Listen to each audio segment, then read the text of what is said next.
देख रहे हैं व्हाट इज रिलेशन। देखिए रिलेशन, जैसे हम इसको रिलेशन समझने के लिए पहले कार्टेशियन प्रोडक्ट को फिर से थोड़ा सा रिवाइज करते हैं। आपको हमने बताया था उसमें पिछले टॉपिक में कि एक मिनट इसको इधर रखें।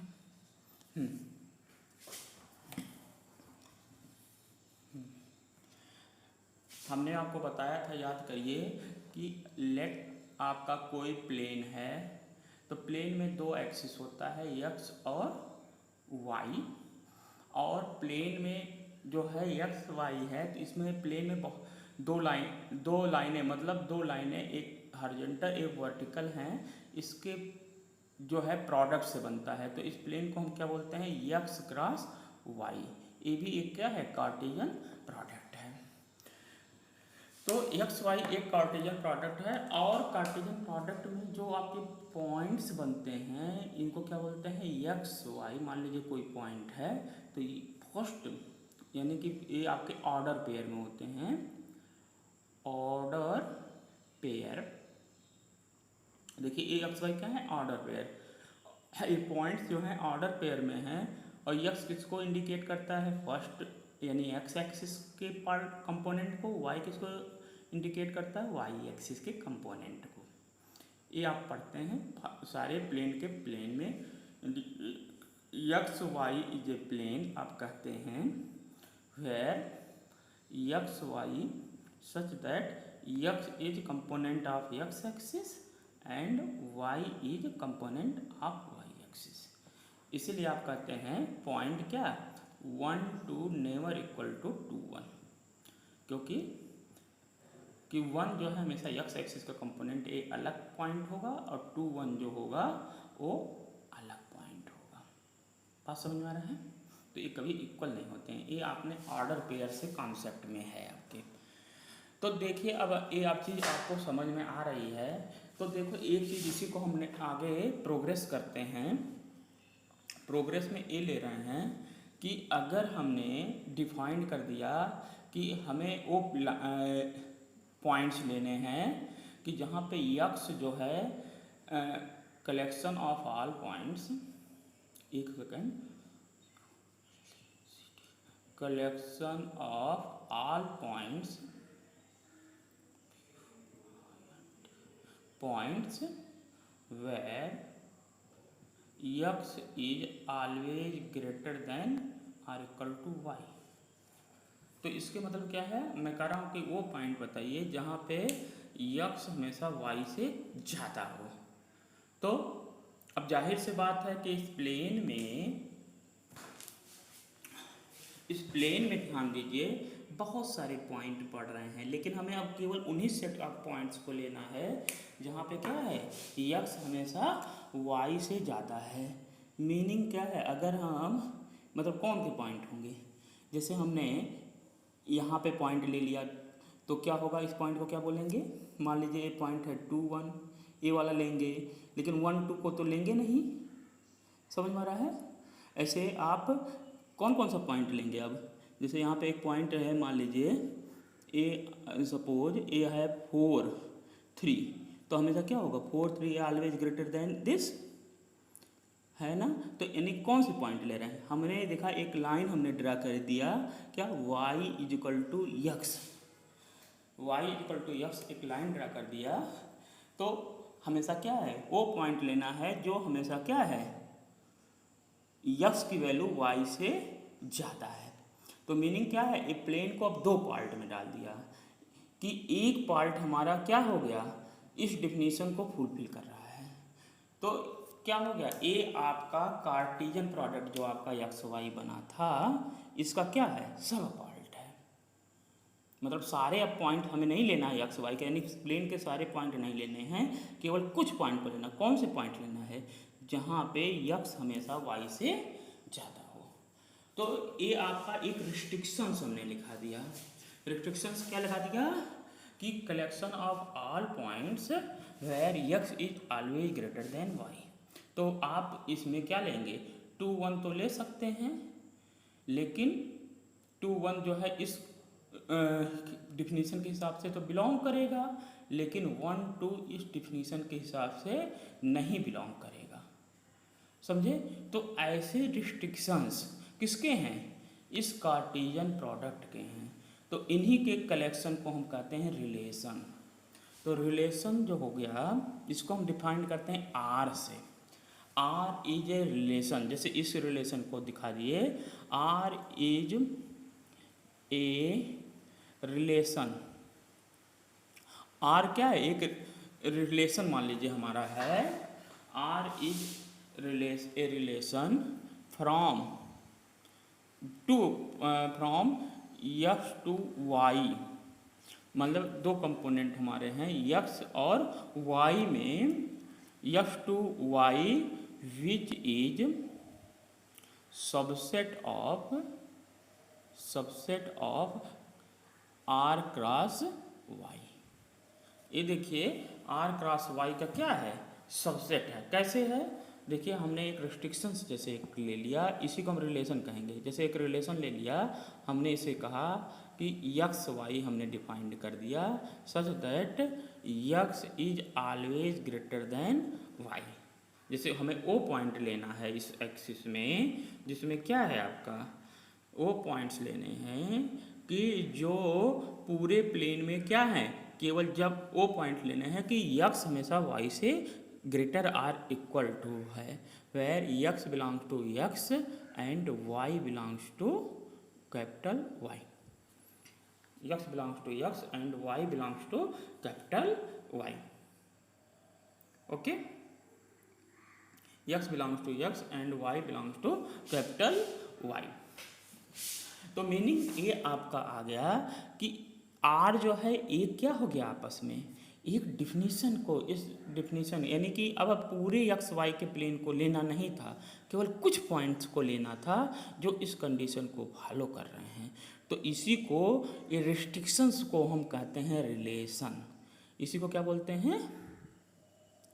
रिलेशन। रिलेशन क्या है? यक्स का वाई से। रिलेशन क्या है आपका? रिलेशन कैसा है? यक्स टू वाई, यानी यक्स का वाई से क्या रिलेशन है वो इस हिसाब से है। समझे? जो आपके कंडीशंस देंगे, रिस्ट्रिक्शंस देंगे, तो इन्हीं को रिलेशन कहते हैं। समझे? तो ये रिलेशन हमेशा क्या होता है? Relation is always subset of Cartesian product होता है। रिलेशन क्या होता है? एक कार्टेशियन प्रोडक्ट के क्या हो गया? अब आपका सबसेट हो गया।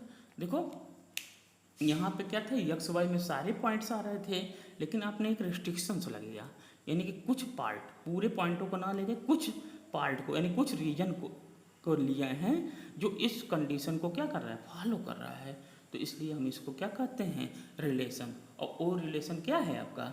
इस कार्टेशियन प्रोडक्ट का क्या हो गया? सबसेट हो गया। ओके,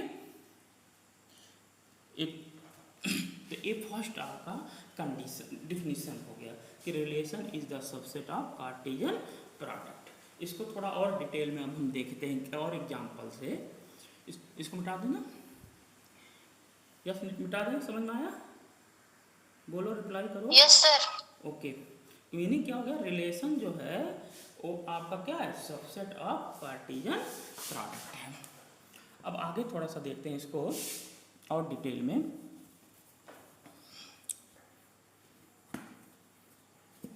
जैसे एक अब आपको समझ में आ गया कि रिलेशन क्या है, कि उस कार्टेशियन प्रोडक्ट जो आपने लिया था उसका कुछ रिस्ट्रिक्शंस पार्ट है। तो यहाँ पे रिलेशन है, मान लीजिए। अब मान लीजिए इसको और हम डिटेल में देखते हैं। मान लीजिए आपके दो समूह हैं। मान लीजिए ए पार्ट है, इसमें आपके कुछ टीचर्स हैं, मान लीजिए ए बी सी, ठीक है? या इसको ए बी सी से ना नोट करके हम टीचर का नाम कर देते हैं कैपिटल से। मान लीजिए एम हो गया, पी हो गया, सी, ठीक है, और बी। ये सपोज आपके कुछ क्या है? टीचर्स हैं। एम से मैथ्स के टीचर हैं, पी से फिजिक्स के, सी से केमिस्ट्री के और बी से बायो के। और मान लीजिए बी एक सेट है इसमें स्टूडेंट हैं, मान लीजिए स्मॉल ए बी सी और डी, ये 4 स्टूडेंट हैं। तो देखिए इसको मैं जरा वेन डायग्राम से आपको समझाता हूँ। इसमें आपके टीचर्स हैं एम पी सी और बी, और इसमें स्टूडेंट्स हैं ए बी सी और डी। तो देखिए आप कार्टेशियन प्रोडक्ट इसका बनाएंगे तो बहुत सारे होंगे। आपका क्या हो सकता है, यानी कि यहाँ पे ए है और आपका क्या है बी है, ए और बी दो आपके सेट हैं, तो कार्टेशियन प्रोडक्ट क्या हो जाएगा, ए क्रॉस बी होगा। और इसमें क्या हो जाएगा, ऑर्डर पेयर बनेंगे, यानी एम जो है ए से भी ए को ए के साथ पेयर बना सकता है। ऐसे एम जो है आपका क्या है,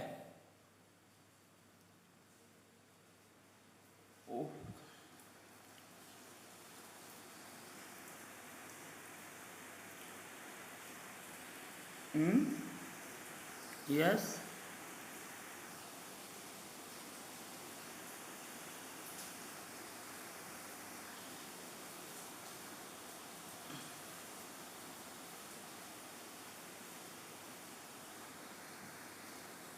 ओके।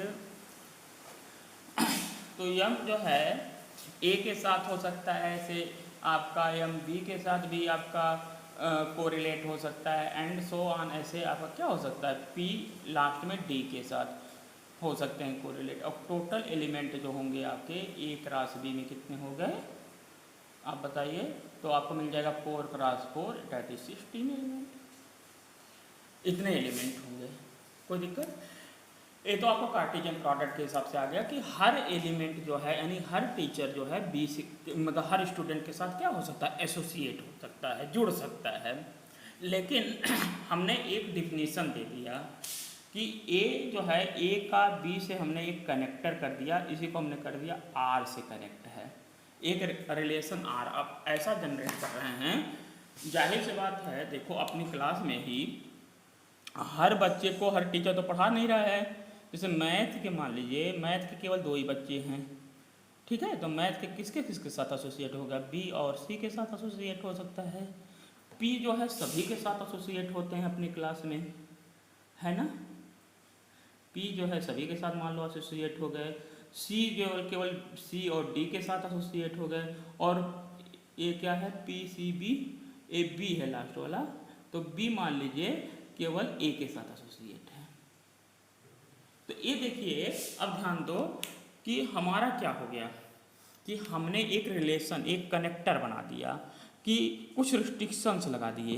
ये कहा कि मैथ केवल किसको पढ़ाएगा, बी को पढ़ाएगा, और मैथ वाला केवल क्या है, सी को पढ़ाएगा, ठीक है। ऐसे ही फिजिक्स वाला सभी को पढ़ा रहे हैं, ए पी बी, पी जो है सी है, और पी जो है आपका डी के साथ भी है, ओके। ऐसे सी वाले जो हैं वो केवल क्या हैं, सी वाले सी को ही पढ़ा रहे हैं, और सी वाले जो हैं वो क्या हैं, डी को भी पढ़ा रहे हैं, और लास्ट में जो है बी वाले केवल ए को देख रहे हैं। तो ये क्या हो गया, ये पूरे कार्टेशियन प्रोडक्ट का क्या हो गया, एक रिस्ट्रिक्शन, सब पार्ट है, सबसेट है। देखो इस कार्टेशियन ऑर्डर पेयर के क्या है, सबसेट हैं। तो इसी को एक मतलब रिस्ट्रिक्शंस है किसका, कार्टेशियन प्रोडक्ट का। तो इसीलिए हम इसको आर को कहते हैं, R is relation of A cross B.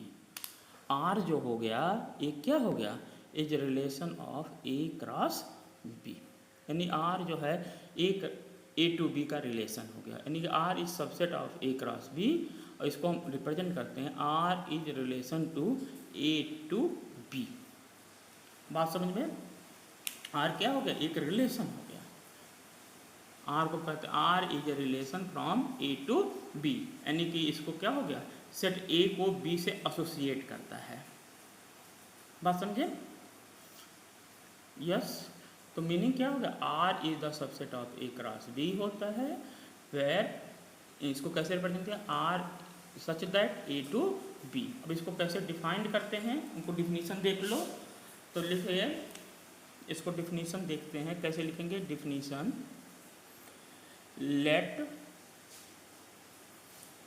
Late A and B are, देखो two non empty set, two set A and B are two set and A and B are two set and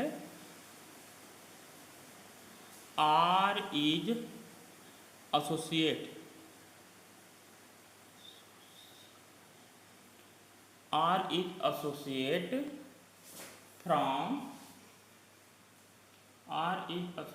from A to B is relation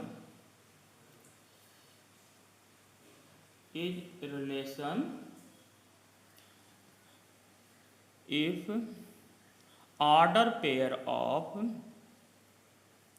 A to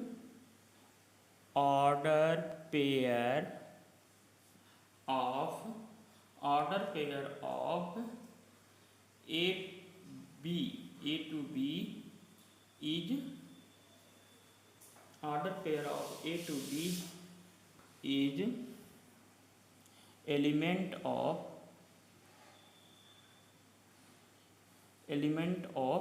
A cross B।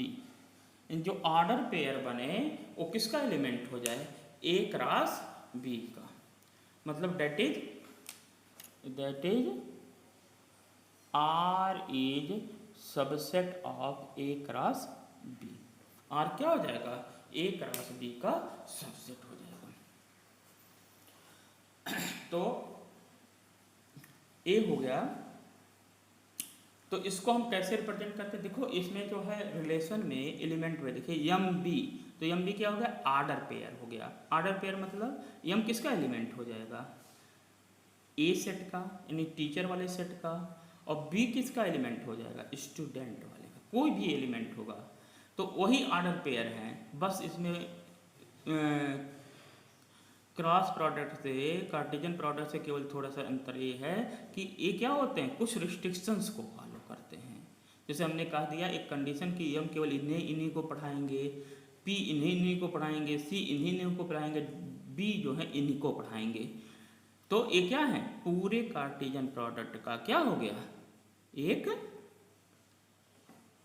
क्या है? Restrictions है, यानी कि सब set है। तो आप कहेंगे कि relation is subset of A cross B का। ओके, इट इज क्लियर तुम लोग को? Relation is the subset of A cross B का। एक और एग्जांपल ले लेते हैं, फिर और देख लें डिटेल में, थोड़ा सा और आपको समझ में आ जाए।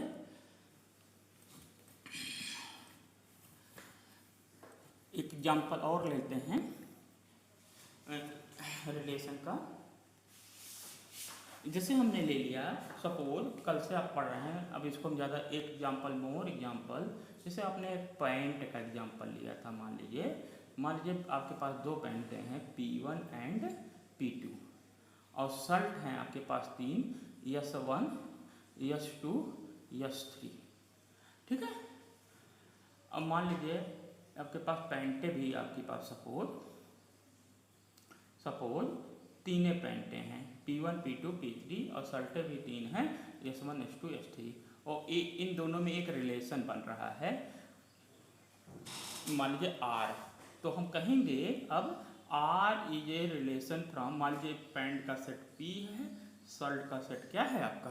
S, और R is a relation from P to S, यानी कि पैंट का शर्ट के साथ क्या रिलेशन है? इसको कैसे डिनोट करोगे? P to S। इसमें क्या है, हमने कह दिया कि हमें पता है, हमें मन करता है कि P1 केवल हम S2 के साथ ही पहनेंगे और किसी के साथ नहीं पहनेंगे। P2 जो है S1 के साथ केवल पहनेंगे और किसी के साथ नहीं करेंगे, और कहते हैं कि P3 किसी के साथ नहीं पहनेंगे। तो एक हमने क्या कर दिया, ये आपका एक रिलेशन कहलाएगा। तो रिलेशन में क्या क्या आएगा? हमने कहा कि P1 पैंट आपने किसके साथ पहना? S2 के साथ केवल पहनेंगे, और P2 वाला जो है क्या है? S1 के साथ पहनेंगे, और हम कोई पैंट नहीं, यानी P3 वाला किसी के साथ नहीं पहनेंगे। तो ये क्या है? पूरे क्रॉस प्रोडक्ट का क्या हो गया आपका? वैसे बहुत तरीके से पहनेंगे, कल से बता रहे हैं। तो ये क्या हो जाएगा? P क्रॉस S का क्या हो जाएगा? एक सबसेट हो जाएगा। मतलब एक रेस्ट्रिक्शन है। तो आर इज ऑर्डर पेयर। इस आर के एलिमेंट कैसे हुए? ऑर्डर पेयर के हैं। और कहें किसके एलिमेंट है? ए जो है पी क्रॉस एस के एलिमेंट है, तो आप कहेंगे R is subset of P cross S. Okay, ठीक है। तो ये पहला जो हो गया आपका रिलेशन। अब तो रिलेशन में कुछ आपके इसके क्या हैं, डिफिनीशंस हैं, उनको देखते हैं। तो पहला डिफिनीशन है डोमेन। पहला क्या है? डोमेन। डोमेन ऑफ आर, यानी कि रिलेशन आर का क्या है, डोमेन क्या है। ठीक है। तो डोमेन जो होते हैं पी के एलिमेंट जो यस के साथ क्या बना रहे हैं, यस के साथ अपना इमेज दे रहे हैं। बार बार हमने बताया कि इसके एलिमेंट को क्या बोलते हैं, इधर के एलिमेंट को आप डोमेन बोलेंगे, इधर के एलिमेंट को पी का इमेज क्या है यहाँ पे, कैसे पढ़ते हैं। हाँ, इसको एक चीज़ देख लो फिर से, मैं बता देता हूँ कि इसको क्या बोलेंगे। पी का इमेज जो है S2 है, इसको कैसे समझते हैं, image of P1 is S2। Okay, इसको बोलते हैं इमेज। P1 का इमेज S2, P2 का इमेज क्या है, S1। समझिए, इसको इमेज बोलते हैं। इधर वाले एलिमेंट को क्या बोलेंगे, इसका इमेज बनाएंगे। ठीक है। ओके, तो हम आर के एलिमेंट को क्या बोलते हैं, डोमेन। तो ठीक है, द एलिमेंट, डोमेन क्या हो गया, the set of element of set. मान लीजिए आर जो है एक रिलेशन है, यहाँ से हम दिखा रहे हैं ए टू बी में। आर एक क्या है, रिलेशन है ए टू बी में। तो the set of element of set A which image in set B is domain set। Domain set उसको हम क्या कहते हैं, जिसका इमेज जो है सेट बी में पड़ता है, उनको क्या कहते हैं आप, डोमेन सेट कहते हैं। जैसे इस केस में देखिए, इस पैंट शर्ट के केस में हम जो है dom of R, DOM of R कहते हैं, इसको डोमेन ऑफ आर बोलते हैं। इसमें इस केस में क्या होगा, डोमेन जिसका इमेज बन रहा है, यानी आप P1 और P2 को क्या बोलेंगे, आप डोमेन सेट बोलेंगे। ठीक है, P3 को नहीं लेंगे क्योंकि इसका इमेज इसमें यस में नहीं बन रहा है। ओके, तो डोम ऑफ आर बोलते हैं, या इसको ऐसे भी लिखते हैं, आर ऐसे भी रिप्रेजेंट करते हैं DRR। तो इसमें आ जाएगा P1 एंड P2। ओके, ऐसे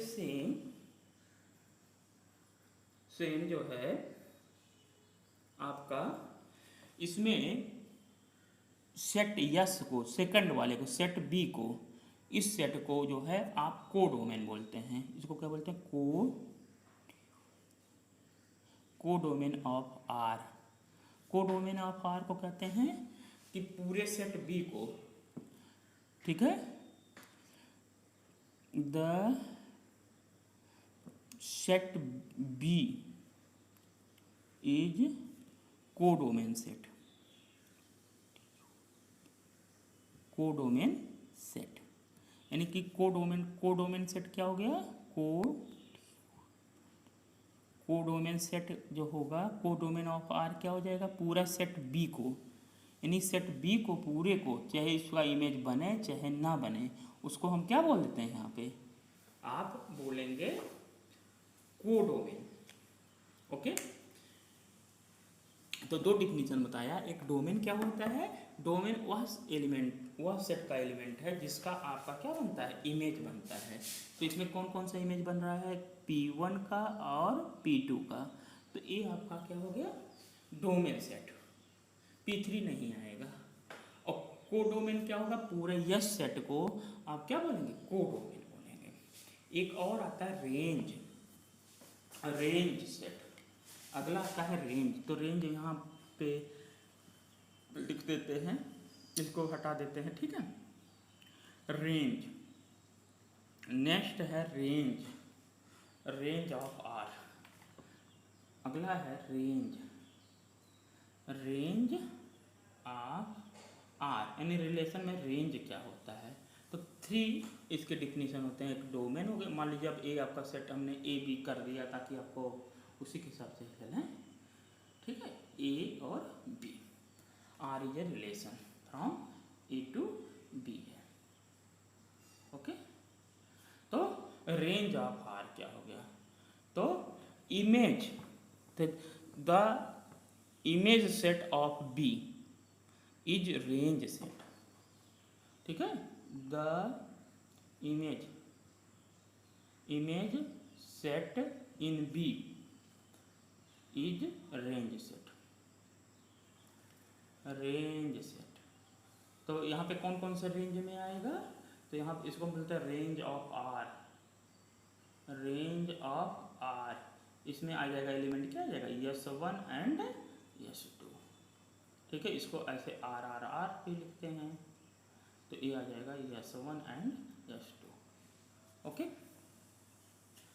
तो 3 डिफिनीशंस हो गए रिलेशन में, कि रिलेशन मीन्स क्या हो गया, R is a relation from A to B. कैसे वर्ड यूज करेंगे, ऐसे बोलेंगे, R is a relation from A to B.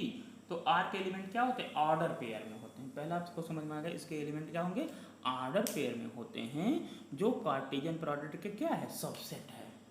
तो आर जो पहला आपको क्लियर हो गया कि R is a subset of A cross B. क्यों, क्योंकि ये कुछ रिस्ट्रिक्शंस को फॉलो करता है। ये क्या करता है, कुछ आपके रिस्ट्रिक्शंस को फॉलो करता है। तो पहला इसमें कुछ पार्ट डिफिनीशन में आ गए, जैसे डोमेन, डोमेन वह एलिमेंट का सेट होता है जिसका इमेज सेट बी में बनता है। जैसे इस एग्जांपल में P1 जो है आपका इमेज S2 बन रहा है, P2 का इमेज S1 बन रहा है, तो यही जो है P1 P2 क्या हो गया, आपका डोमेन सेट हो गया। फिर कोडोमेन, कोडोमेन मतलब जो है A टू B है, B सेट को कोडोमेन सेट बोलते हैं, पूरे को क्या बोलते हैं आप, कोडोमेन सेट बोलते हैं। थर्ड जो है रेंज सेट, कौन सा होता है, रेंज सेट बी का वो एलिमेंट का सेट होता है जिसका क्या बनता है, इमेज बनता है। तो 3 डिफिनीशंस हैं, domain, codomain and range, okay. तो ये 3 डिफिनीशंस आपको याद रखना है। तो नोट हो गया ये, फिर आगे बढ़ें। समझ में आया ना, बोलिए, रिप्लाई करिए, यस, तीनों समझ में आ गए ना, ठीक है, गुड। अब आता है डोमेन, कोडोमेन एंड रेंज के बाद फिर आते हैं कि नंबर ऑफ एलिमेंट कितने होते हैं, number of element in set A to B कितने होते हैं, ठीक है। तो इनको देखते हैं, number of element from set A to B, okay. तो इनको देखिए, तो इनको थोड़ा सा मिटा देते हैं। Number of element from set A to B कितने आपके होते हैं।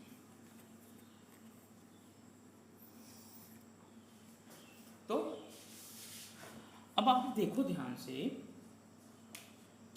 आपको पता है कि मान लीजिए ए और बी, तो number of element in A cross B आपको पता है कितना होता है। मान लीजिए number of element in set A जो है m है, and number of element in B जो है n है। तो ए क्रॉस बी में नंबर ऑफ एलिमेंट कितने होंगे, m क्रॉस n, ये तो क्लियर है, आपको पता है। तो टोटल नंबर ऑफ एलिमेंट,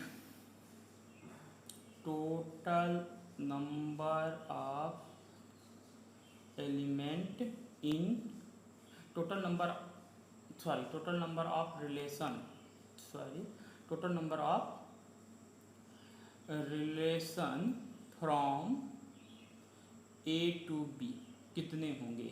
तो कैसे हम लोग निकालेंगे, अब देखो आप ध्यान से कि m क्रॉस n में ए क्रॉस बी में टोटल एलिमेंट होते हैं m क्रॉस n होते हैं, यानी कि हमारे ऑर्डर पेयर में कितने टाइप के बन गए आपके m क्रॉस n एलिमेंट होंगे, इनका ऑर्डर पेयर दोनों का बना दिए। अब एक रिलेशन है, तो रिलेशन कितने होते हैं कि अब दो सेटों में आपस में रिलेशन होता है, तो एक टोटल जो है रिलेशन आ जाता है आपका, टोटल रिलेशन हो जाता है 2 के पावर, क्योंकि दो सेट में बन रहा है तो m क्रॉस n, तो टोटल रिलेशन इज 2 के पावर m क्रॉस n। याद इसे नोट कर लो, total number of relation is 2 cross n। इसके कुछ हम एक एग्जाम्पल से आपको समझाते हैं कैसे है। ध्यान दो, total number of relation is 2 के पावर m क्रॉस n। जैसे एक एग्जाम्पल हमने ले लिया, एक देखो ध्यान से एग्जाम्पल ले लिया, वैसे मान लीजिए एक सेट में एलिमेंट मान लीजिए आपके एक ही है, एक सेट बी में दो एलिमेंट है, मान लीजिए 1 2 है, 1 2 ना ले लें, दूसरा ले लेते हैं ए बी है, ए और बी, तो कितने रिलेशन बनेंगे, और आर इज मान लीजिए, अब इसमें बहुत सारे रिलेशन बन सकते हैं, तो अब डिफिनीशन के हिसाब से इसमें एलिमेंट कितने हो गए, नंबर ऑफ एलिमेंट आपका 1 है, number of element in B कितने हैं 2 हैं, तो टोटल ए क्रॉस बी में एलिमेंट आपके कितने हो जाएंगे, ए क्रॉस बी में एलिमेंट आप जगह हो जाएंगे 1 क्रॉस 2 डेट इज 2 हो गए, तो टोटल रिलेशन कितने होंगे, टोटल नंबर ऑफ रिलेशन आ जाएगा 2 के पावर 2 डेट इज 4। अब एक कैसे आया, कौन कौन है ये हमें देखना है। तो एक रिलेशन जो होता है, फर्स्ट रिलेशन जो हो गया यहाँ पे, फर्स्ट रिलेशन जो है यहाँ पे देखिए, ए होता है मान लीजिए R1 को है, तो R1 ऐसा हो सकता है कि सेट A और B है, मान लीजिए R1 रिलेशन है, इसमें एलिमेंट मान लीजिए 1 2 और इसमें क्या है, इसमें एलिमेंट केवल 1 है, सॉरी इसमें A और B है, तो ऐसा हो सकता है कोई रिलेशन ना हो, यानी R1 इज 5, कोई रिलेशन ही ना बने। बहुत सारे, जैसे आपके एग्जांपल 5 कैसे हो जाता है कंडीशन, जैसे मान लीजिए आपके 3 टीचर हैं और 6 बच्चे हैं, लेकिन वो मान लीजिए आपके क्लास में किसके हैं, हिस्ट्री ज्योग्राफी इकोनॉमिक्स के हैं, आप लोग साइंस के स्टूडेंट हो, तो क्या होगा, कोई आपको नहीं पढ़ाएगा, तो ये भी तो एक रिलेशन है कि कोई रिलेशन नहीं है, तो R1 पहला रिलेशन क्या हो गया 5। ओके, सेकंड रिलेशन देखो, सेकंड R2 मान लीजिए दूसरा रिलेशन हो सकता है, मान लीजिए ए है, इसमें एलिमेंट 1 यहाँ A और B, केवल R2 जो है R2 रिलेशन हो सकता है कि 1 केवल A के साथ ही कनेक्टर हो, ये भी तो हो सकता है ना, कि मतलब पहला केवल क्या है एक ही रिलेशन हो सकता है। थर्ड ऐसे बनाओ आप, थर्ड हो सकता है 1 केवल B के साथ हो, थर्ड होगा क्या, थर्ड बन सकता है आपका 1 2 3, थर्ड आपका हो सकता है क्या कि 1 जो है आपका केवल क्या A और B एलिमेंट हैं, 1 जो है B के साथ हो सकता है R3, ठीक है ना। एक और बन सकता है, ध्यान दीजिए, फोर्थ यहाँ बना रहे हैं, फोर्थ R जो है रिलेशन है एक, यहाँ पे 1, यहाँ A और B, R4 is a relation कि 1 का A के साथ भी हो 1 का भी, यानी कि जो टीचर है दोनों बच्चों को पढ़ा रहा है, तो ये आपने देखा, इसके अलावा चौथे के अलावा पांचवा कोई रिलेशन नहीं जनरेट हो सकता है, ठीक है। तो टोटल नंबर ऑफ रिलेशन कितने टाइप के हो सकते हैं 4। कैसे, पहला रिलेशन 5 कि मान लीजिए टीचर हैं, ये 2 बच्चे हैं, तो पहला क्या हो सकता है कि ये टीचर किसी को नहीं पढ़ा रहे हैं, तो यानी कि 5 रिलेशन हो गया। दूसरा रिलेशन हो जाता है ये टीचर जो हैं पहले बच्चे को केवल पढ़ा रहे हैं, तो दूसरा रिलेशन हो जाए। तीसरा रिलेशन हो जाता है ये टीचर जो है दूसरे बच्चे को पढ़ा रहे हैं बी वाले को, तो ये R3 रिलेशन। चौथा हो सकता है ये टीचर जो है दोनों बच्चों को पढ़ा रहे हैं, तो ये R4 रिलेशन। तो देखा ना, इस फार्मूले को समझ में आया कि कितने रिलेशन हो गए 2 के power mn, that is 4। Okay, ये मैं समझ में आ गया होगा कि टोटल नंबर ऑफ रिलेशन कैसे हमने डिफाइन किया, ठीक है ना। तो इसके बाद आते हैं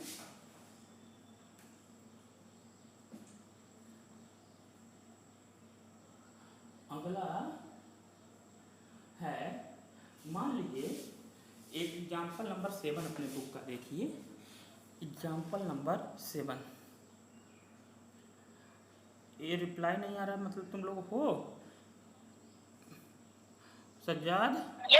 वॉइस नहीं क्लियर आ रहा है? आया अब सज्जाद?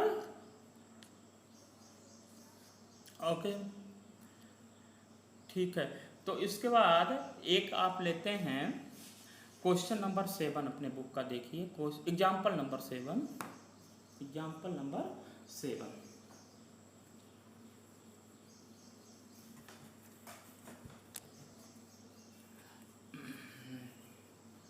तो एग्जाम्पल 7 चलिए, एग्जाम्पल नंबर 7, एग्जाम्पल नंबर 7 क्या बोलते हैं, एक कह रहे हैं एक सेट ए है, एक सेट ए में एलिमेंट हैं 1 2 3 4 5 और 6, ठीक है। और एक रिलेशन आर है ए टू ए, आर एक रिलेशन है ए टू ए।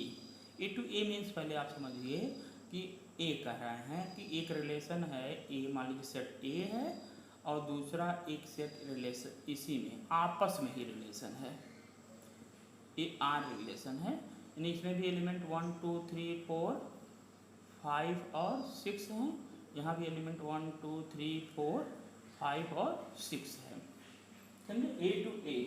और कैसे रिलेशन डिफाइंड है, R is defined as x y, देखो इसमें एलिमेंट क्या है x Y, such that y हमेशा जो है एक्स प्लस 1 है, ठीक है, for R x y belongs to set A, ठीक है। तो ए आपके दिए हैं, तो इनको जो है रिलेशन में, मतलब इसके कहने का मतलब कौन कौन से रिलेशन में नंबर लेने हैं कि हमेशा जो है y यानी कि बाद का एलिमेंट, देखिए आर्डर पेयर में एक पहला है डोमेन वाला, ए है रेंज वाला, तो बाद वाला हमेशा क्या है पहले वाले से एक ज़्यादा है।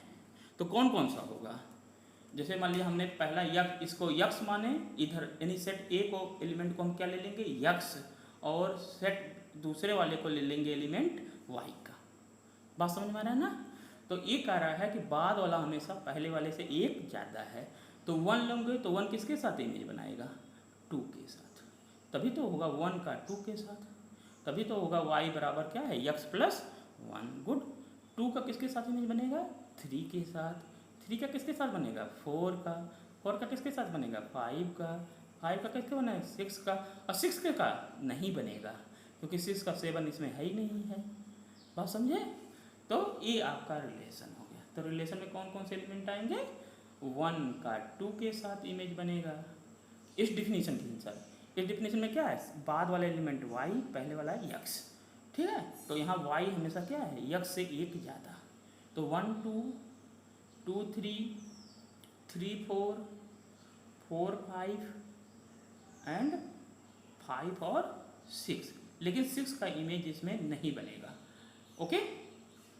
तो इसमें हमें बताओ डोमेन कौन सा सेट हो गया, डोम ऑफ आर क्या हो गया, डोमेन में क्या क्या आएगा, अब जिसका जिसका इमेज बन रहा है यानी क्या आ जाएगा 1 2 3 4 5, लेकिन 6 नहीं आएगा क्योंकि 6 का इमेज ही नहीं बन रहा है।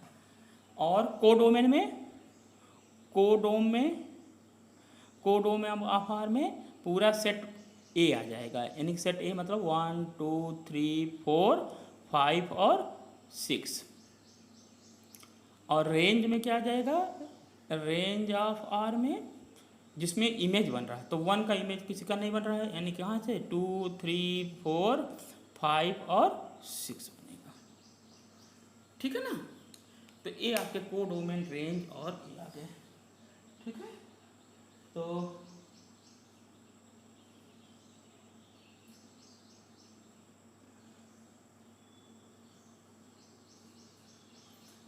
ओके, तो आप एक्सरसाइज अब जो है एक्सरसाइज जो है आपका आता है, कौन सा एक्सरसाइज है आपका एक्सरसाइज 2.2 के आप जो है क्वेश्चन जो है करेंगे तो इनको मैं एक क्वेश्चन आपको करा देता हूँ। इसे फर्स्ट क्वेश्चन देखिए आप बुक का, एनसीईआरटी बुक का क्वेश्चन नंबर 2.2 का एक्सरसाइज 2.2 का क्वेश्चन नंबर 1। इसको देखिए, बस यही एक क्वेश्चन कराते हैं। एक्सरसाइज 2.2 का क्वेश्चन नंबर 1।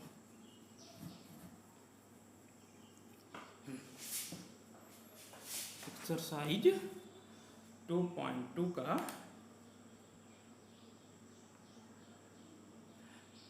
एक्सरसाइज 2.2 का क्वेश्चन नंबर 1।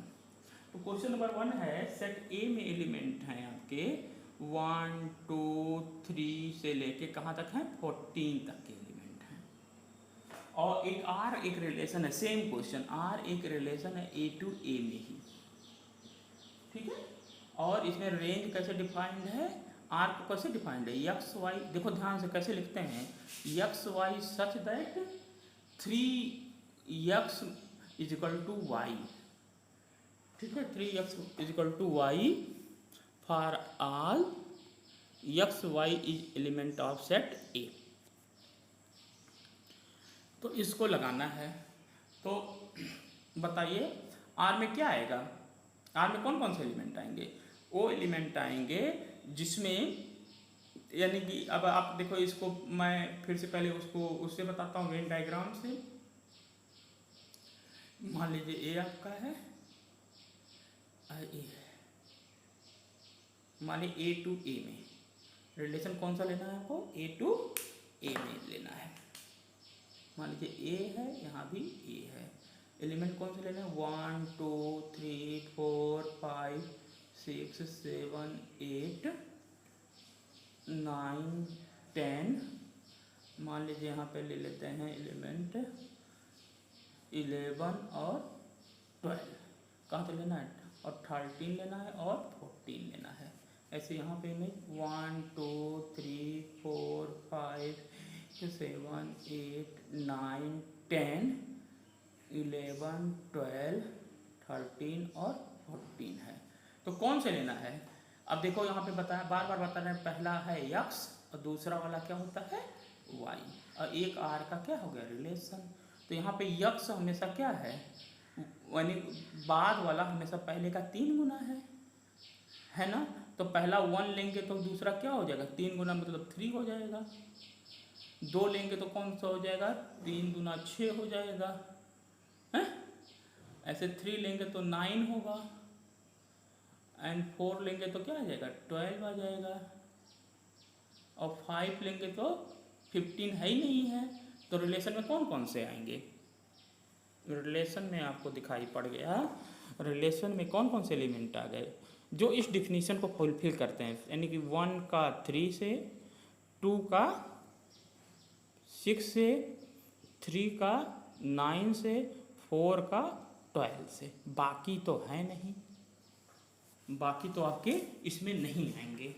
ओके, तो ये रिलेशन हो गया। तो रिलेशन में अब पहला आता है क्या, डोमेन। डोम ऑफ आर क्या आ गया, तो जाहिर से बात है जिसके इमेज बन रहे हैं, यानी कि 1 2 3 4। रेंज में कौन सा आ जाएगा, रेंज ऑफ आर में जिसके इमेज बने हैं, यानी कि 3 6 9 एंड 12 आ गया। और कोडोमेन में आपका सेट बी पूरा आ जाता है, यानी सेट ए बाद वाला। ओके, तो ये आपके फुल हो गए, ठीक है। Question number 9, yes question number 9